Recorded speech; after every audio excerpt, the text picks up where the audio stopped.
Well, today was bad for the overall market. It was truly terrible for the cybersecurity cohort.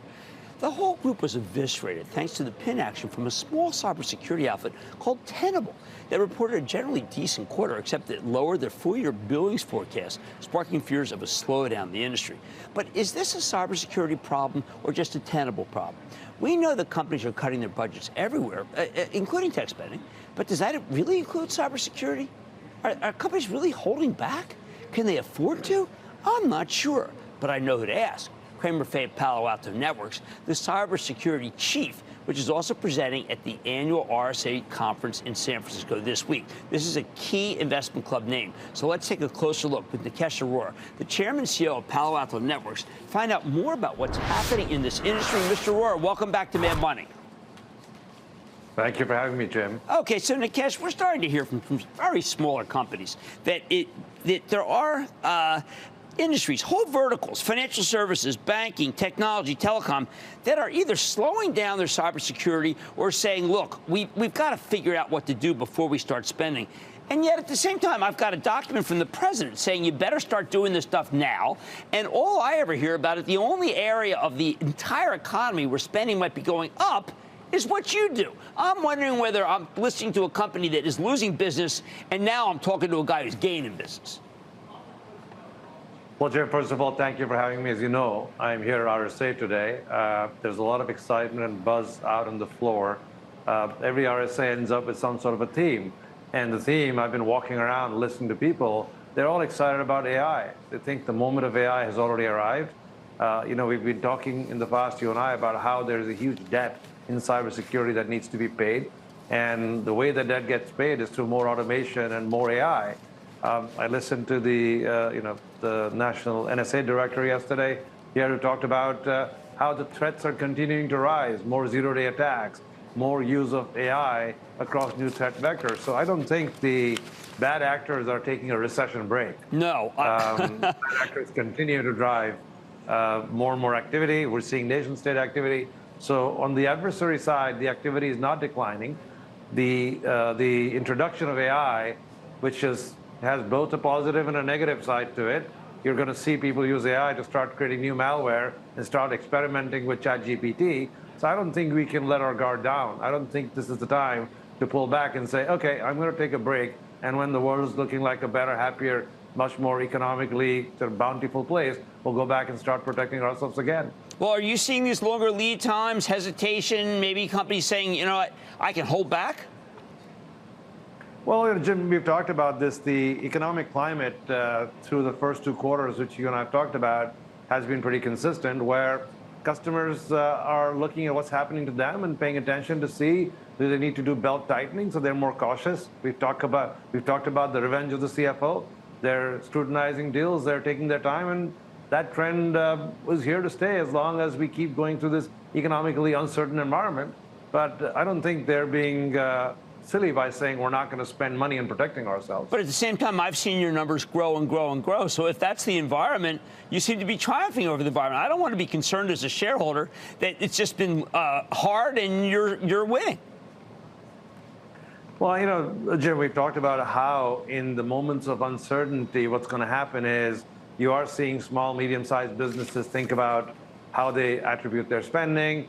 You've seen in the past quarters, we've talked about how customers want more certainty, more trustworthy names, more steady partners that are going to be evergreen, that are going to be around for a while. And that's where you see that they continue to concentrate, and that's what's been the trend first two quarters of this year for us. Do you think artificial intelligence could be something that could make the industry reaccelerate no matter what the economic climate? Jim, I was having this conversation with our internal SOC team, and they shared some numbers that just had me flabbergasted. We ingest 56 terabytes a day at Palo Alto, just for our own SOC. We get 330 million unfiltered alerts, which we hone down to 4,000 alerts. All this stuff cannot be done by humans. We have 4 SOC analysts who 10, who now mediate across these 4,000 alerts a month. We see 5 billion new attacks every day across our entire customer base. 5 billion. You cannot do that humanly. You have to do that through AI. You have to do that through automation. We find 275,000 new attacks every day. So this is a compute problem. This is an automation problem. I think AI is going to come to the rescue. We all get excited about talking about ChatGPT on the conversational side, and it's wonderful to write a ballad to my wife or your wife. You should write that one. And it's wonderful when you can get creative because there are many right answers. In our case, there's only one right answer. Right. You have to find that attack. You have to find that threat, and you have to identify it accurately. So the role of AI in enterprise is going to be amazing. Is amazing already. I think you're going to see more and more of it, and it requires more perfection than what you see in the potentially hallucinatory ChatGPT sometimes. But there are models out there that allow us to apply AI to security as much as there are for the consumer world. Well, how can smaller companies in your industry compete with you, given what you just described? Look, Jim, this is a scale problem. As you, I'm sure, talk about how is conversational AI, how is generative AI going to be the playground for the very large companies who have the wherewithal and the resources to go deploy it at scale and provide the amount of compute that's needed. I think the same thing happens in the enterprise world. In the enterprise world, we have to use similar models, similar amount of investment to make sure that we can find the right answer. And most importantly, you have to have lots of data. If you don't have data, if you're not a data-oriented security company, you're a UI company, you're analyzing somebody else's data, this is going to be a challenge. Now, how much does it matter what the White House said? Because I'm looking at a March document where they're saying that we will place responsibility on those within our digital ecosystem that are best positioned to reduce risk and shift the consequences of poor cybersecurity away from the most vulnerable. I mean, to me, that just says, listen, the government is going to say to companies, if you're part of an important systemic risk in our country, you better spend the money. We're not waiting for whether you have it. You just better go do it. Look, Jim, I've said this to you before. We have audit committees that are supposed to take responsibility for the financial wherewithal of a company. Soon you're going to have security committees whose job it is to make sure that the companies are secure. Because most of our companies are turning into power digital companies. They have customer data, they have transaction data, they have data about our faces, they have data about our locations. There's a lot of personal data that's out there in the systems of many companies. Even your e-commerce vendor has your data. Obviously, your social media companies have data.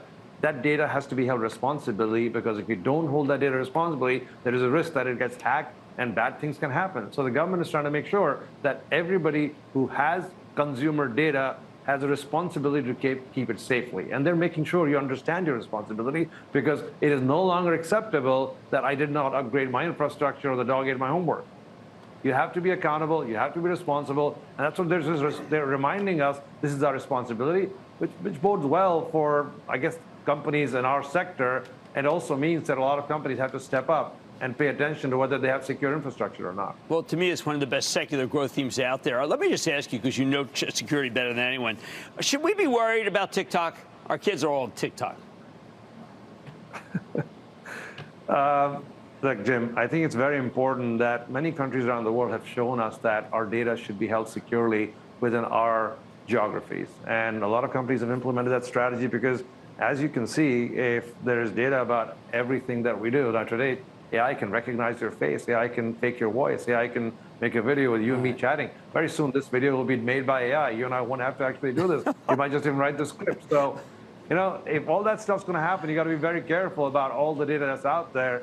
And to the extent that you can make sure that data is protected, that's important. That's incumbent upon every one of us to make sure that happens and that stays the case. I like that. I like that. And that's what I'm thinking, too. That's Nikesh Arora, Palo Alto Network's chairman and CEO. Mad Money's back after the break. Thank you, Nikesh. Thank you, Jim. Coming up, Giants fans, don't change the channel. Jerry Jones is all business in part 2 of this Texas tete-a-tete. Next.